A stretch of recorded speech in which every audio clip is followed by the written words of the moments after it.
భగీరథ అధికారులు నిర్లక్ష్యంతో రైతులు ఆరుగాలం కష్టపడి పండించిన 50 ఎకరాల వరి పంట రైతుకు నష్టాన్ని మిగిల్చిన సంఘటన ఖమ్మం జిల్లా వెంకన్నపేటలో జరిగింది. Mission Bhagiratha pipe line air valve పగిలిపోవడంతో చేతికి వచ్చిన పంట తడిసిపోయింది.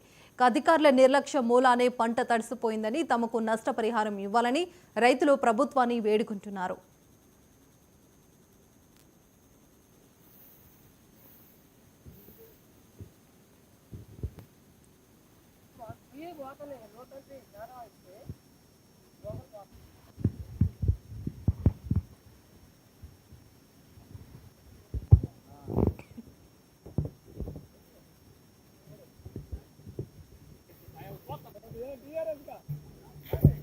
తల్లాడు మండలం గూడూరు దూదిపళ్ళ ప్రమేల.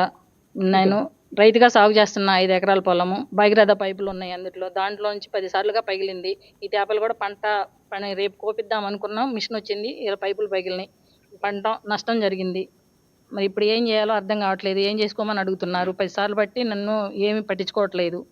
మొత్తం రోడ్డు ఎక్కినాయి సార్, రోడ్డు నీళ్ళు ఎక్కినాయి. అంత 50 ఎకరాల పొలం పట్టేసి తెల్లవారులు నీళ్ళు పోయినాయి. వాచర్ చూడలేదు సార్. నేను వచ్చి పిలిపించిన దాకా కూడా వాళ్ళు వచ్చి చూసిన వాళ్ళు ఎవరు లేరు. సూపర్వైజర్ వచ్చి ఏంది ఇప్పుడు వేసుకుంటాం, మేము వేయాల్సిందే అని అడుగుతుండవు. నేనైతే వేయనీయట్లేదు సార్. ఆఫ్ చేసి మీడియాని పిలిపించి నేను చెబుతున్నా, న్యాయం జరగాలి సార్. దాంట్లో 5 ఎకరాల పొలంలో పొడుగుతా ఉంది, దానికి న్యాయం ఏంటి? తేప నేను నష్టపరిహారం పెట్టుకోలేను.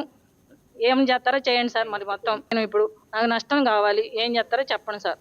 తల్లాడు మండలం గూడూరు దూదిపళ్ళ ప్రమేల. నేను రైతుగా తూర్పు